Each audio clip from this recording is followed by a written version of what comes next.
नमस्कार and welcome to all of you in Global Lookout. दोस्तों, recently India और European Union की FTA पे जो बातचीत चल रही थी उसका थर्ड राउंड जो है वो फाइनलाइज हुआ है। 9 दिसंबर को ये थर्ड राउंड फाइनलाइज हुआ है, जिसमें यूरोपियन यूनियन ने कुछ कंडीशन लगाई है, कुछ शर्तें रखी है इंडिया के सामने फ्री ट्रेड एग्रीमेंट के लिए। तो इस शर्तों पे हो क्या रहा है इंडिया में कि कुछ किसान ग्रुप, खासकर से भारतीय किसान यूनियन टिकैत और बाकी ऑर्गेनाइजेशन जैसे कि एक आईटी फॉर चेंज ऑर्गेनाइजेशन हो गया, ये और भी तरह की इंडस्ट्रीज ऑर्गेनाइजेशन और स्टेक होल्डर इसका अपोज कर रहे हैं कि इंडिया को ये कंडीशन नहीं माननी चाहिए। इससे हमारे फार्मर्स को नुकसान होगा, हमारे इंडस्ट्रियलिस्ट को नुकसान होगा और ओवरऑल जो हमारी पॉलिसीज होंगी वो इन्फ्लुएंस होगी और साथ ही साथ इंडिया की जो डेवलपमेंट है उस पे भी असर पड़ेगा नेगेटिव इस चीज का। क्या है ये पूरी शर्तें और क्या है ये पूरा मामला, आगे देखेंगे हम लोग इस वीडियो में। उसके अलावा इंडिया के ट्रेड से रिलेटेड एक और न्यूज आई है हाल में, उसके बारे में भी मैं आपको बता दूं कि रशिया जो है उसने प्राइस कैप जो कि वेस्टर्न कंट्रीज ने उसके ऊपर लगा रखा है, उससे भी कम दामों पे तेल बेचा है इंडिया को। $60 का price cap G7 countries plus Australia ने लगाया है रशिया पे, आपको पता होगा इसके बारे में।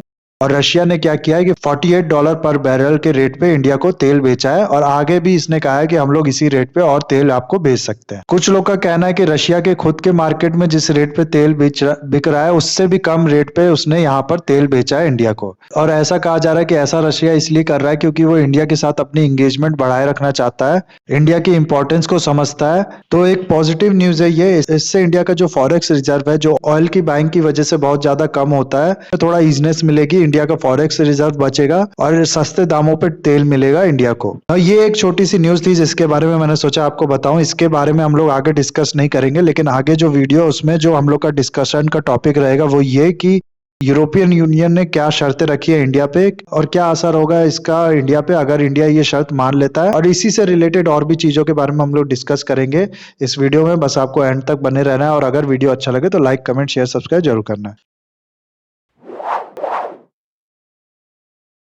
तो देखो, सबसे पहले तो एफटी होता है फ्री ट्रेड एग्रीमेंट, आपको पता होगा। ये जो यहाँ पर इमेज बनी है इसमें जैसे आप लोग नीचे से ऊपर जाओगे तो जो टैरिफ हो गया या फिर बाकी तरीके की जो ईजनेस हो गई ट्रेड के लिए वो बढ़ती जाती है। यानी कि जैसे पीटीए में अगर 10 आइटम में टैरिफ कम किया है दो कंट्रीज ने मिलके एक दूसरे के लिए, तो एफटीए में 20 हो जाएंगे और उसके ऊपर जाओगे तो ऐसे ऐसे बढ़ते जाएंगे। और भी इसमें डिफरेंस होते हैं लेकिन उस चीज में हम लोग इस वीडियो में नहीं जाएंगे, अलग से ये वीडियो का एक टॉपिक है, बाद में किसी वीडियो में मैं आपको एक्सप्लेन कर दूंगा उसके बारे में।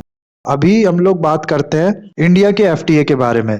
2023 का जो साल होगा ना, वो कहा जा रहा है कि इंडिया के जो ट्रेड नेगोशिएटर हैं उनके लिए बहुत ज्यादा बिजी वाला साल होगा। 4 एफटीए जो है वो इंडिया नेगोशिएट करने वाला है और फाइनलाइज कर लेगा 2023 में, ऐसा एक्सपेक्ट किया जा रहा है। ये एग्रीमेंट जो है ये होने यूके, यूरोपियन यूनियन, कनाडा और जीसीसी यानी गल्फ कॉपरेशन काउंसिल के साथ। इस साल भी इंडिया ने 2 डील फाइनलाइज की है, एक यूएई के साथ, एक ऑस्ट्रेलिया के साथ।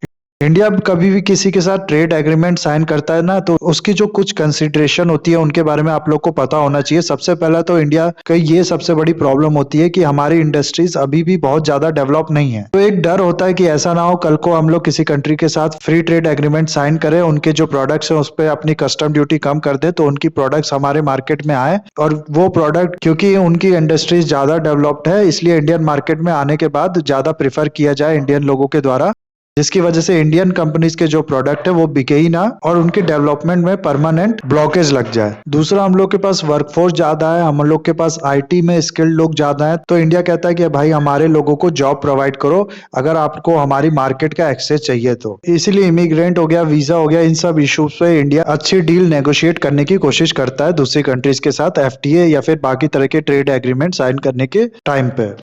तीसरा, जो मैंने इंडस्ट्रीज के बारे में बताई सेम चीज लागू होती है एग्रीकल्चर सेक्टर में।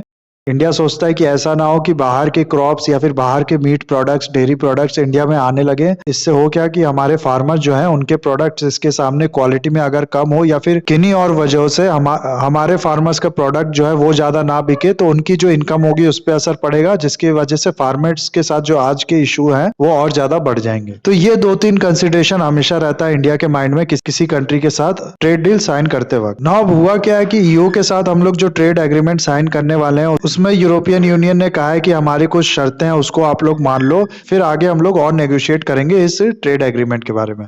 क्या शर्तें हैं ये? सबसे पहले तो ईयू ने कहा है कि आपको यूपीओवी कन्वेंशन में सिग्नेटरी बनना पड़ेगा, इस कन्वेंशन को मानना पड़ेगा। फिर इसके अकॉर्डिंग हम लोग आगे फिर काम करेंगे। ये यूपीओवी कन्वेंशन है क्या? इसका फुल फॉर्म है international union for protection of new variety of plant. इसी कन्वेंशन के लिए एक यूपीओवी बॉडी भी है जिसका हेडक्वार्टर आपको मिलेगा जेनेवा, स्विट्जरलैंड में। इसके अंदर दरअसल कहा गया है ये कि जैसे इंटेलेक्चुअल प्रॉपर्टी राइट होता है ना बाकी चीजों में, वैसे जो सीड्स हैं उसमें भी इंटेलेक्चुअल प्रॉपर्टी की बात की गई है। कोई कंपनी या ऑर्गेनाइजेशन अपने रिसर्च के थ्रू या अपने इन्वेंशन के थ्रू कोई नए तरीके का सीड बनाती है, नए वैरायटी का सीड बनाती है जो हाई यील्ड का हो या फिर और भी तरह की खूबियां हो उसमें, तो उसके इस इन्वेंशन का प्रॉफिट उनको देने के लिए ये उनको राइट प्रोवाइड करती है कि ये चीज सिर्फ आप ही सेल कर सकते, कोई और पर्सन इस चीज को सेल नहीं कर सकता है।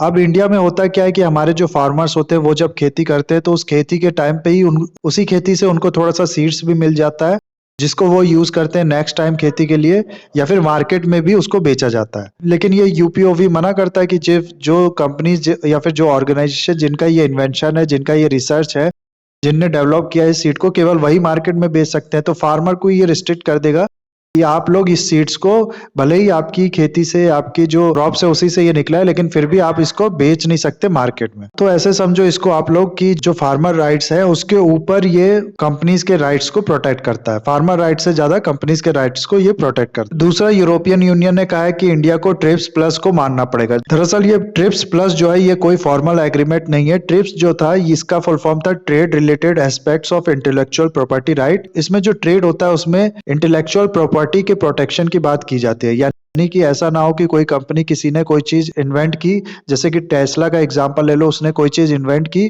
और इंडिया में फिर उसने अपनी कार बेचना शुरू किया और इंडिया की किसी कंपनी ने क्या किया कि उसी कार की डुप्लीकेट बना के या उसी का तरह का प्रोडक्ट बना के मार्केट में बेचने लगे किसी और नाम से। तो ये सब चीज रोकने के लिए ट्रिप्स एग्रीमेंट साइन किया गया था। इंटेलेक्चुअल प्रॉपर्टी होती है दिमाग की प्रॉपर्टी, यानी कि जैसे फिजिकल प्रॉपर्टी होती है ना, जमीन जायदाद वगैरह, वैसे ही आपकी दिमाग की जो उपज है उससे सिर्फ आप ही मॉनेटरी बेनिफिट कमा सकते हैं। उस चीज को प्रोटेक्ट करने के लिए ये एग्रीमेंट साइन किया गया था।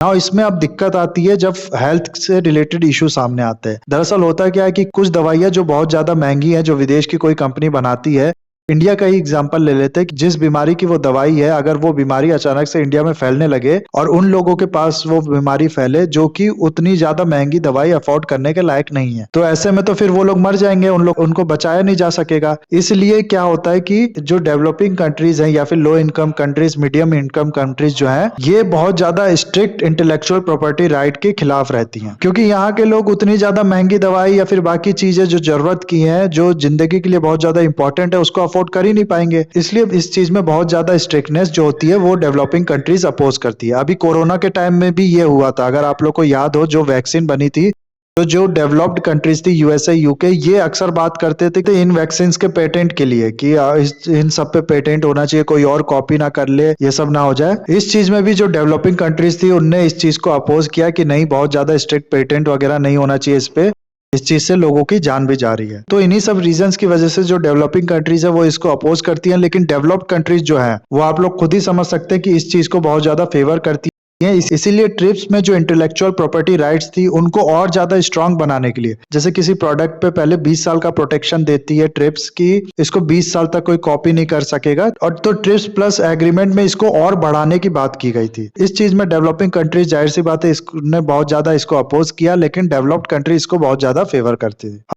हालांकि ये कोई फॉर्मल एग्रीमेंट नहीं साइन हुआ है, लेकिन फिर भी इसके नाम की टर्मिनोलॉजी अक्सर यूज किया जाता है। तीसरी जो शर्त रखी है यूरोपियन यूनियन ने, वो ये कहा है कि जो डाटा होता है उसका फ्री फ्लो होना चाहिए, उसके फ्लो पे कोई टैक्स नहीं लगना चाहिए, इसका ई ट्रांसमिशन जो होता है वो टैक्स फ्री होना चाहिए। और उसके अपोज में आपको पता होगा कि इंडिया में हाल में ही डाटा प्रोटेक्शन बिल जो है वो इंट्रोड्यूस किया है पार्लियामेंट में।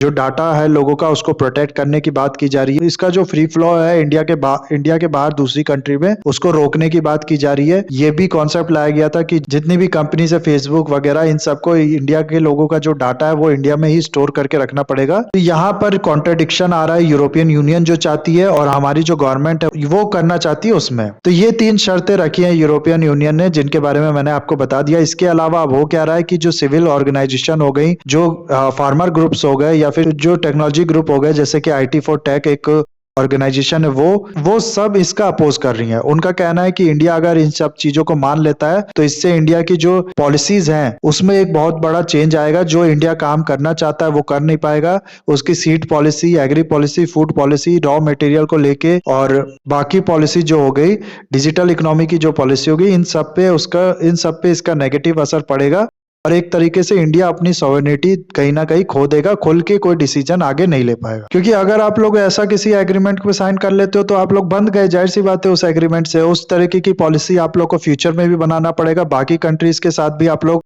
डाटा जो है उसका फ्री फ्लो मैनेज करना पड़ेगा। आप ऐसा तो कह नहीं सकते कि ठीक है यूरोप में हम लोग डाटा जो है वो फ्री फ्लो करने देंगे लेकिन बाकी कंट्रीज में नहीं करने देंगे। इसलिए इस चीज को करने से, इस पे साइन करने से जो सिविल ऑर्गेनाइजेशन है उनने उसके अगेंस्ट में कॉशियस किया है इंडिया को। परमिंदर जीत सिंह जो कि एग्जीक्यूटिव डायरेक्टर है IT फॉर चेंज के, इनका कहना है कि डाटा का जो ट्रांसमिशन है ये कंट्री की सॉवरेनिटी को अंडरमाइन करेगा। इससे इंडिया की सिक्योरिटी पे भी इम्प्लीकेशंस होंगे। युद्धवीर सिंह जो कि जनरल सेक्रेटरी है BKU टिकट के, इनका कहना है कि अगर इंडिया UPOV पे साइन करता है इससे होगा क्या कि यूरोप की जो हैवी सब्सिडाइज प्रोडक्ट हैं वो इंडियन मार्केट में आसानी से आ पाएंगे और हमारे जो किसान हैं उनका बहुत ज्यादा नुकसान होगा। वो अपनी फसल हो गई या फिर अपने प्रोडक्ट्स हैं वो उतने आसानी से बेच नहीं पाएंगे और कॉम्पिटिट नहीं कर पाएंगे यूरोपियन प्रोडक्ट से। तो इस तरीके की चर्चा जो है वो चल रही है देश में और देखना होगा कि आगे इंडिया क्या डील साइन करता है, इस चीज को मानता है या फिर इसमें और नेगोशिएट करता है। बाकी इंडिया और यूरोप की ट्रेड की बात करें तो